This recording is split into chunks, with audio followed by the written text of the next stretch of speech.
at a constant temperature of 1,400 degrees Celsius all year round.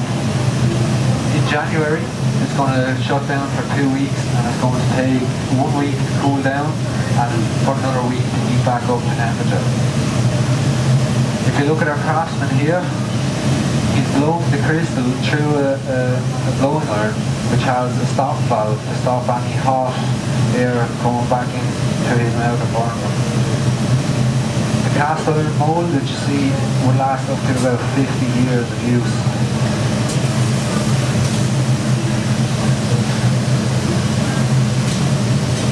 The craftsman now is spinning the rod, and he's going to start spraying the crystal with cold air and water. The metal part of the blowing iron is going to be sprayed with cold air and water also, as the crystal is going to disconnect from the blowing rod eventually.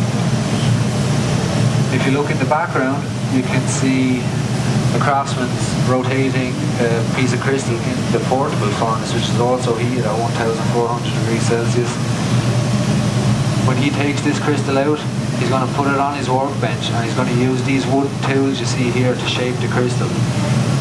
The first tool he uses is a wood block, which is just called simply a block. This is going to give the crystal its initial shape.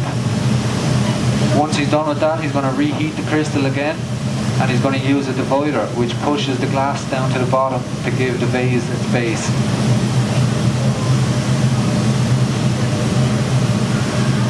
The craftsmen get a pre-measured amount of crystal called a billet out of a machine, which is then put onto the workbench and it's blown. As you can see, it's solid at the moment, but when they start blowing the air into the crystal, it's going to form an air bubble, and that's what makes the hollow in the vase.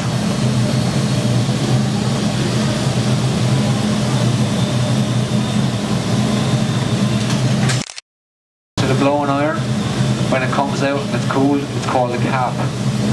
This is eventually cut off and recycled in the next section, which I'm going to show you soon. I'll give you a few moments to look around and take a few pictures.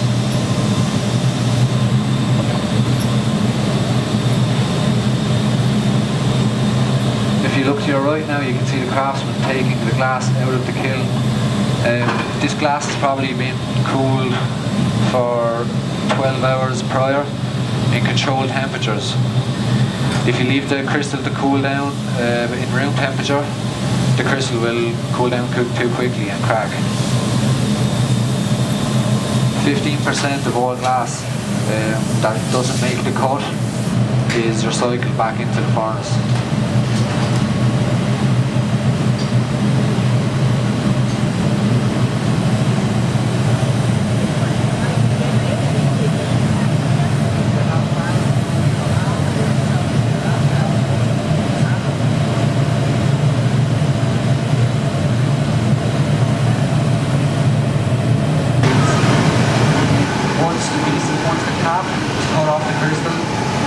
Sanded down here on these rotary sanders. This just takes the rough edge off the crystal and allows the crystal to be worked with. If you look behind it, you can see the 5 stages of the mold. You're going to see all these processes on the way on the tour.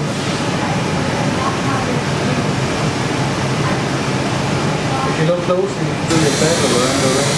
You're passed over to the plastic off to polish the crystal section.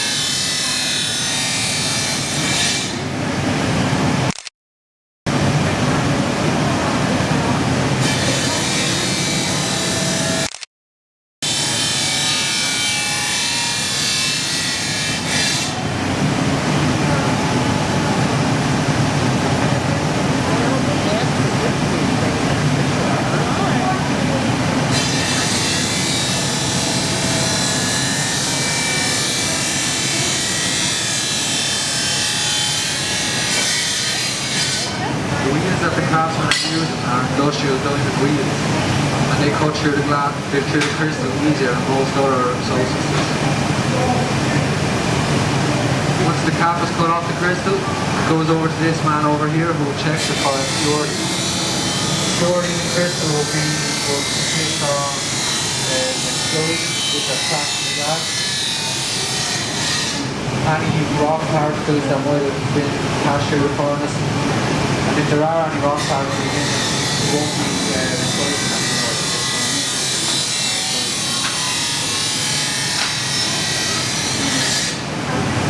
So if you want to take a few moments now, take a few pictures, and then we move on to the next section.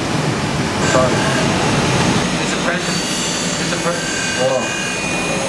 This apprentice boat has over 600 cuts in it, and if they fail mastering, and if they can't do it, they either have to get a new job or find a different section within Waterford Crystal to work in. There are two main types of cuts, a wedge cut and a flat cut. If you look at this craftsman in front of me here, you can see both types of cuts on the glass.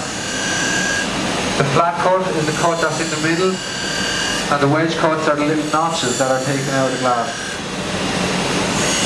Each master cutter here will have over 30 years experience under their belt already.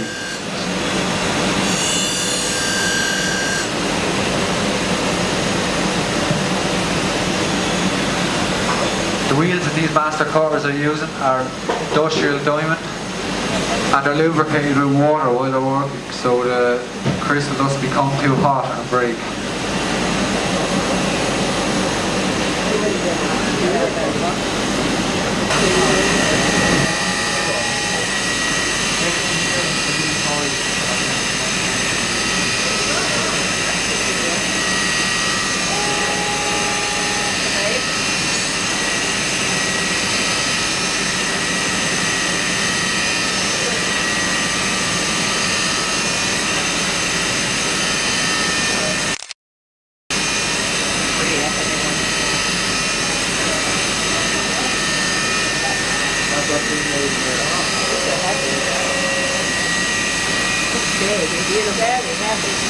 That's what's being made here.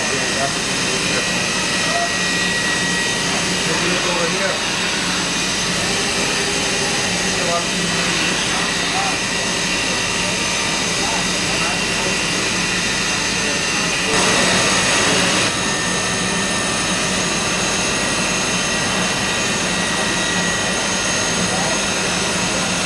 It makes your reflection look like you're cutting glass.